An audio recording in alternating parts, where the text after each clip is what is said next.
Hey everybody, how's it going? This is Darren Flower from Wayward Saints saying hello and hoping you guys are doing well and keeping safe.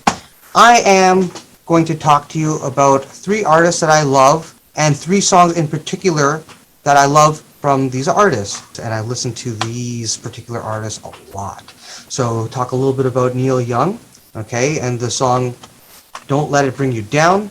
Led Zeppelin, Thank You, off this wonderful album, maybe my favorite Zeppelin album, number 2. And Ramblin' Man by the Allman Brothers Band. So you know what, I think I'm going to start it with this.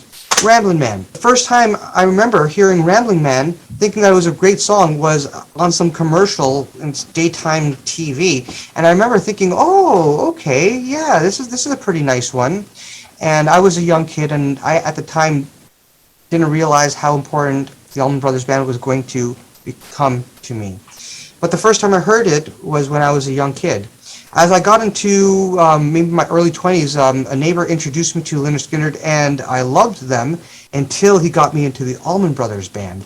And one of the albums I started off with, the first was Brothers and Sisters, where the song Ramblin' Man is actually on. Now the cool thing about this song, well, the couple of things I could really talk about. One, I love twin lead guitar. I don't know why I'm doing this. I love guitar. But the double leads that they have there that would be played by Dickie Betts and studio musician Les Dudek, you know, is really, really cool. So, of course, there's that. And Dickie Betts' tone of voice. You know, he's a beautiful singer.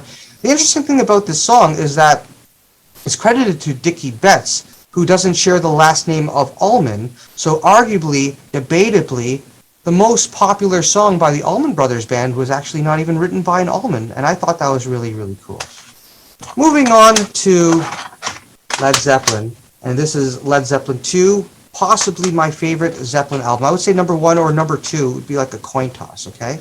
The song Thank You. I'm going to talk a little bit about that. I was a really big metalhead, and at the time of 18 years old, I started kind of easing into classic rock.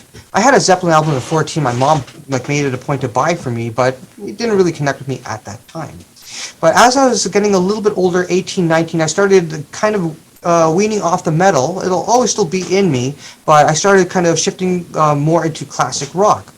And then I discovered Zeppelin 2, and it was like, OMG, this is effing awesome. And there's some standouts for me. I mean, the whole album is spectacular, but I remember the song Thank You, just thinking about how different it was and how organ-driven it was, and again, just different on this album full of like rock bangers. You know, definitely for me, it was one of those standout songs. And again, the messaging of thank you and being grateful, at least that's how I interpret it. I really love that song, and that's one of my favorite Zeppelin songs. A standout among standouts. Very, very important to me. Okay, going to quickly move on to Neil Young and the song Don't Let It Bring You Down.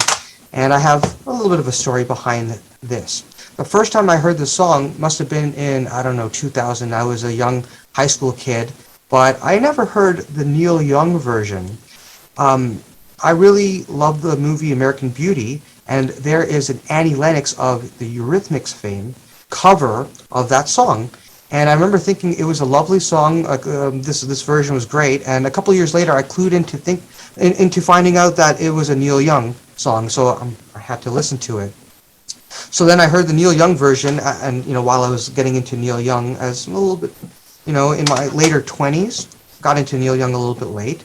But I remember hearing the song, thinking, oh, so that's it. Okay, this is the version right here. And as much as I like the Annie Lennox version, the Neil Young one is just incredible. It's such a sad song, but he has such a beautiful tone. It kind of, you know, nicely clashes one with the other, and I think it's beautiful. Very special song to me, one of my Neil Young favorites for sure. And I got a chance to cover that once or twice, and I like to think I did it justice. It's a very important song for me.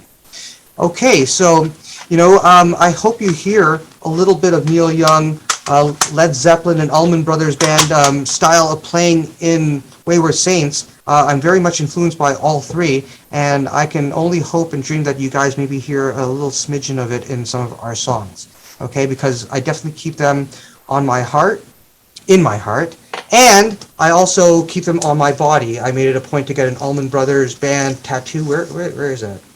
Dang it. They're right over here, this mushroom. I'm gonna get a Zeppelin one somewhere in the near future. I don't know about the Neil Young one, but definitely Zeppelin in the near future.